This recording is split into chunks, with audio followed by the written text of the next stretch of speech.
Good evening, fellow Toastmasters and dear guests. I hope you're having a great day.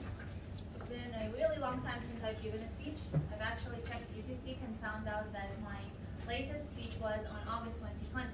So I really miss standing here and just talking to you all and sharing my thoughts. Now, first I would like to ask you a question. How many of you, and raise your hand if it's yes, how many of you cannot go through a day without scrolling through social media like Facebook and Instagram? When social media first came into existence, its main purpose was to connect people with friends, family members, or like-minded individuals which they did not talk to or meet in real life. But nowadays, social media controls everything. It's used to spread business updates or even political statements by country leaders. But also, your social media image is going to be affected by your number of followers and the type of content that you post. As some of you know, I'm a communications person, so I'm going to take you today through my journey and experience in the world of branding. And to explain the word branding further, I'm going to use a quote by Jeff Bezos. Jeff Bezos is the owner and founder of Amazon. He says, "Your brand is what people say about you when you're not in the room." So, what is a brand? A brand is a voice, a symbol, an image, or any kind of feature that defines your business or your impact, your influence on the society from other people and makes you special. Also, your social image or brand can be destroyed in seconds by something as simple as a negative comment, a sarcastic comment, or even dealing with negative opinions in an unprofessional manner. Now, what no one tells you about building a brand is that it's a very difficult task. It's not easy at all, because it requires constant creativity and connecting with the audience and making a long-lasting relationship, and requires mental effort.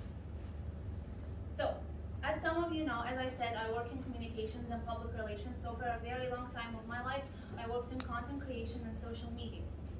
And I tried to develop and implement different methods to create the perfect social media strategy. And fact is, there is no perfect social media strategy. There isn't a standard for every social media, for every company. I tried methods that worked, some of them failed miserably. And I actually found out that in social media, less is more. Meaning, we all hate a page that keeps spamming us with tens of posts and like thousands of stories. It's not cool, they're just spamming.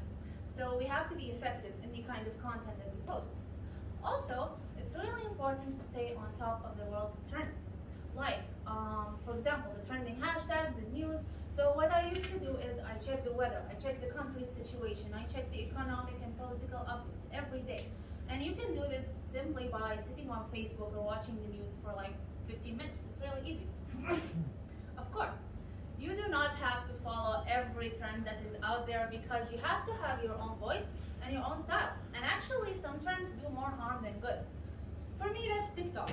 Now, I'm gonna be honest. I really hate TikTok. I don't think it's entertaining. Some people think it's a good way to share information and entertain people, but I think it's not gonna support you build a positive brand, and I don't think it's gonna help you go out as classy and neat.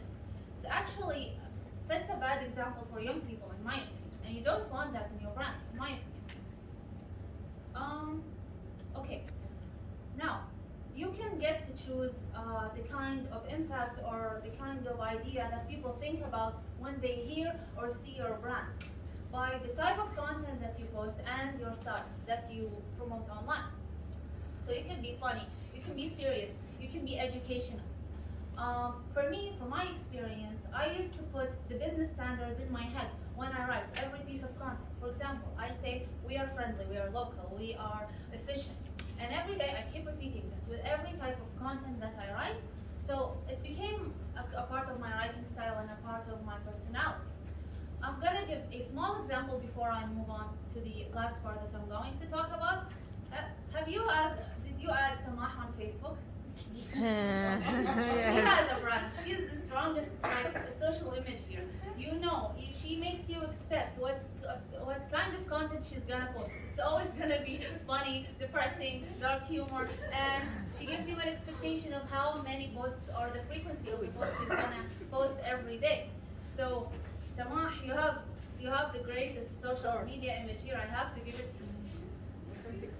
Okay, now that I've shared with you my experience and journey in enhancing the existing social media platform, I'm gonna share with you my favorite brand advertisement and the one that I find most effective. It's called the Angry Chicken. It's Nike's advertisement in 2002, advertising the new Presto shoes. They're Nike shoes. So they're supposed to be designs for athletes. They're supposed to help you run fast and slip free. So the athletes need to run, but the shoes shouldn't slip away. So they need to stay on a strong ground. So the advertisement was narrated by a French man. He has a very calm voice. It was translated into English, which makes it even funnier because it's not calm at all. So the advertisement starts with a man jumping out of a building, out of a window, and there's a chicken chasing him. He runs into the market, the chicken keeps chasing him. He goes into a house, the chicken comes into the window and chases him. And basically he's escaping in his life from a chicken. So what he does is finally he stands between two walls in a corridor and he jumps horizontally. His hands are here and his feet stick to the second wall. And this is with the help of the Nike shoes, right? Because they're slip-free and they're strong and they help you run fast. So even though the advertisement is silly and doesn't make sense, but we get the brand idea in the end. And that's why I think it's effective. Ladies and gentlemen, thank you so much for listening to me. I really appreciate your presence here and I hope you learned something new. Thank you so much.